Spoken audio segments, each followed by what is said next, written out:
Hello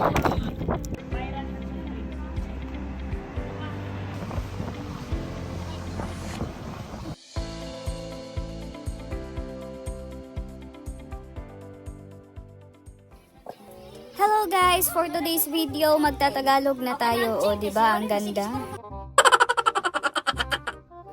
Kahit mahirap magtagalog, o sige hala, iprosige natin. So ayan, nakarating na po kami sa aming destinasyon. Nauumay na po kasi ang Grupo de Dora sa Kalupaan. Kaya, nagpadagat naman kami. So guys, ang sadya po namin dito is magkikilaw lang. Sabi po kasi ni ate na marami daw litob o kung sa English ay tinatawag siya na blood shells. At sikad-sikad po. Kung sa English din is kick shell. Oh, 'di ba?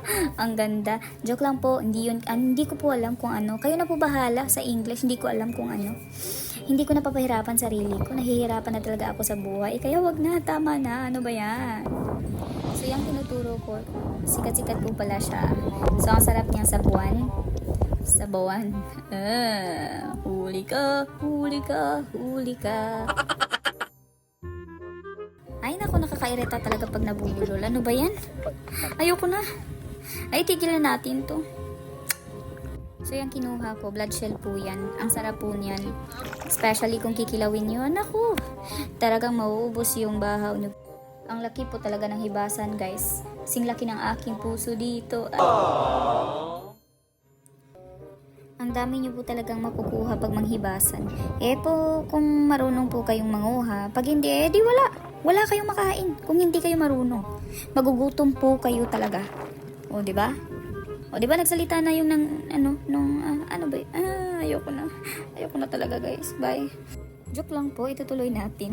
So, pag marunong kayong manguha, eh, mabubusog talaga kayo. O, di ba nagsalita yung marunong manguha? Yan pong hinuling kasag, tamis ihawin o kilawin yan. Perfect na perfect po pang pulutan. O, 'di ba? Tagay lang na sa utak, kaya naman di makakonsentrate. Ay, nako talaga. At ako'y nasisiyahan po talaga sa pamamulot. Nakaka-inspire pag libre ang ulam. Akala ko ako lang natuwa, pati din pala sila. Hindi na tuloy na malayan, alas 12 na. Ano ba yan? Gutom na? Nice. So malapit nang mapuno yung timba namin. Na-over talaga kami sa enjoy. So gutom na, kain na po tayo. Tara!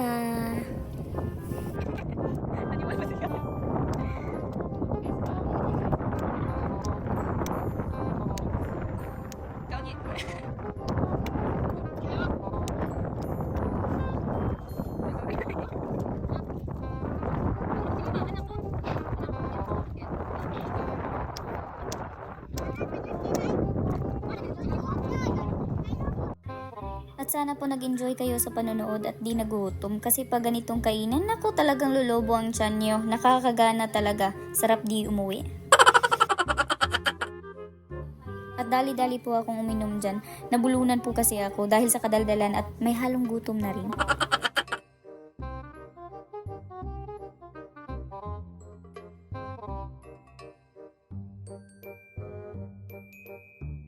At akala nyo hihinto na ako sa pagkain. Huy, malakas ikmura nito, pang matagalan talaga to. Pag may eating challenge guys, nako, siguradong panalo ako. So bye bye guys, so uwi na kami. Ang sakit na talaga ng init.